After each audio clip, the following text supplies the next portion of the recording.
grupos salen al encuentro del Señor. Tanto las insensatas como las prudentes. Mateo 25:11. En el arrebatamiento de la iglesia no habrá lugar para selección. ¿Qué quiere decir con esto?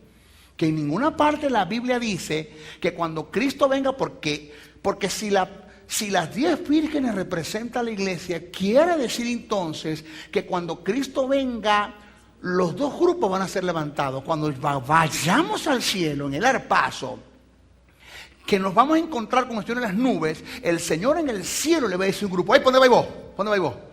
¿Ah? ¿Por dónde vais vos? Entonces van un poco de gente volando en el cielo. No, que yo vengo para acá, para abajo. Vos no sos iglesia, para abajo. No parece eso en la iglesia, en ninguna parte de la Biblia parece eso. ¿Aló? Lo que sí dice la Biblia es que todos los que se levanten se van con el Señor. Porque dice la Biblia que en la parábola de las 10 vírgenes ambos irán al encuentro. Porque no está haciendo referencia a la iglesia. Está haciendo referencia al juicio a la que va a ser sometida la nación de Israel para determinar quiénes no van a reinar con Cristo en el milenio. Lo otro del caso, cuando el Señor venga del cielo para las fiestas de las bodas, oído con esto, con el parentesco de esposo, porque oída, si a usted le dijeron que usted es la esposa del Cordero, se equivocaron con lo que le dijeron, porque la Biblia en ninguna parte dice eso.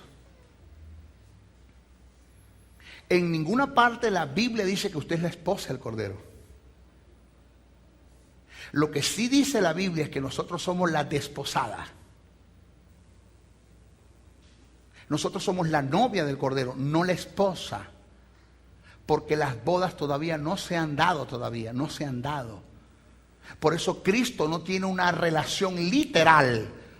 O sea, oído, el que Cristo se le aparezca a usted literalmente es imposible.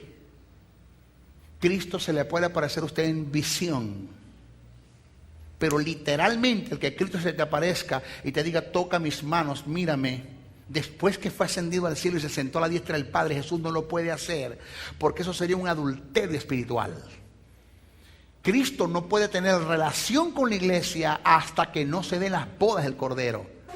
Cuando se den las bodas del Cordero, entonces cuando habrá la unión física y literal de Cristo con la iglesia, entonces cuando Cristo que venga del cielo, óigame, que venga del cielo, con el parentesco de esposo, por lógica que viene con su esposa, que es la iglesia.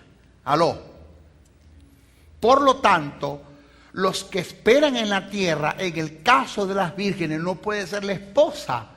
¿Por qué? Porque las 10 vírgenes son invitadas a la fiesta de las bodas. Ya las bodas se dieron. Indica que no solamente es el esposo el que está invitando a la fiesta de las bodas, sino es que el esposo con la esposa, que es la iglesia, que está invitando a las 10 vírgenes para la fiesta. Entonces usted tiene que ponerse de acuerdo. O usted es la esposa que viene con Cristo porque ya se dieron las bodas, o usted es la virgen que está en la tierra esperando que Cristo venga. ¿Aló? ¿Están acá? Si no puede ser amén, diga ay.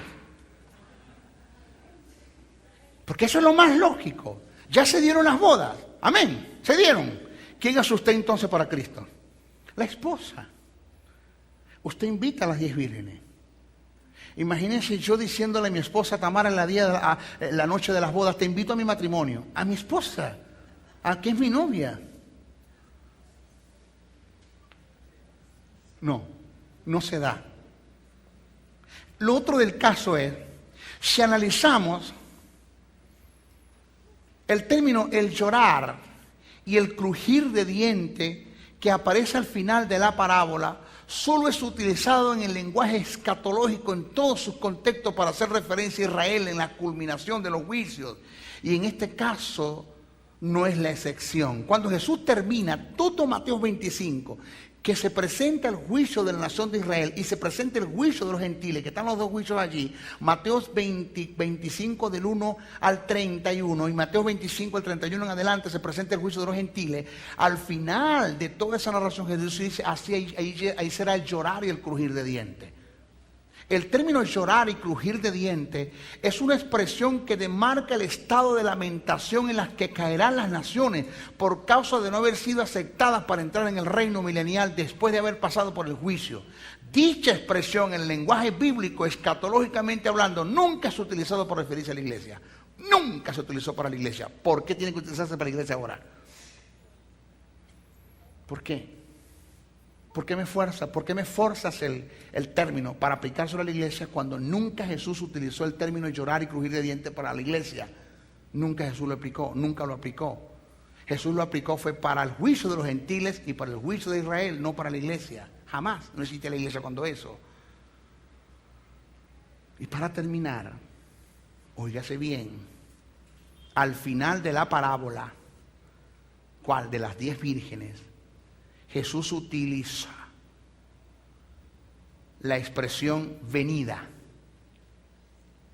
que está contextuada directamente con el término venida que Pedro utilizó al hacerle la pregunta acerca de las señales para su venida.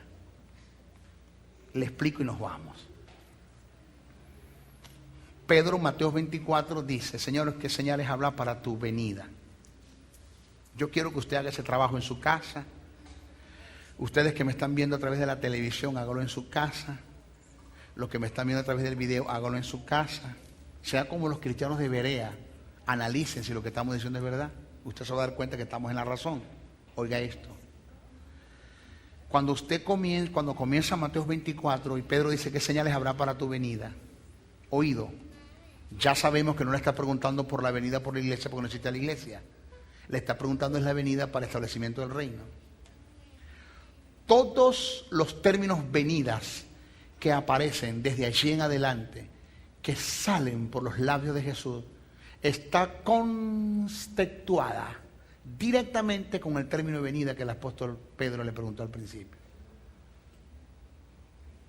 Velad y orad, porque no sabéis a qué hora ha de venir el Señor. Pedro dice: ¿ha de venir? ¿Cuál venida me estás hablando? La que me preguntaste al principio, Pedro. Porque hablando en el campo no se habrá tomado, otro se habrá dejado. Así será la venida del Hijo del Hombre. ¿De qué venida estás hablando, Jesús? De la que me preguntaste al principio.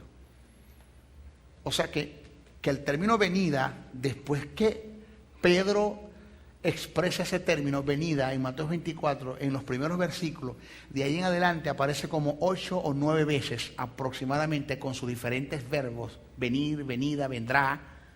Más adelante, todos esos verbos que tienen que ver con la venida del Señor está contextuada directamente con la pregunta que le hicieron los discípulos a Jesús acerca de la venida. ¿Cómo termina la parábola de las 10 vírgenes?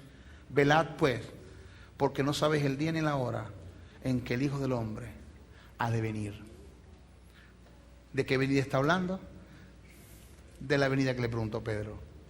¿Le preguntó Pedro algo de la iglesia? No. Quiere decir entonces que la venida que está adjudicada y relacionada con las 10 vírgenes no tiene nada que ver con la iglesia, tiene que ver con la venida, con la segunda venida de Jesús para establecer el reino.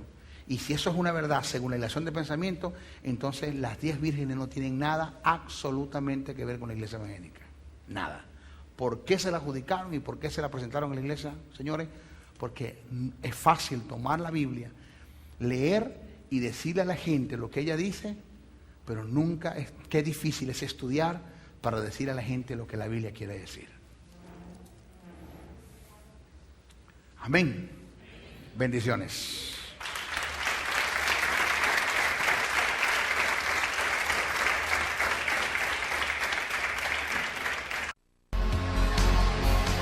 Si has sido bendecido con esta palabra, comunícate a los teléfonos 0424-645-7043 y 0416-860-7602 y escríbenos al email josebriceno77@hotmail.com y a la www.reformatv.net.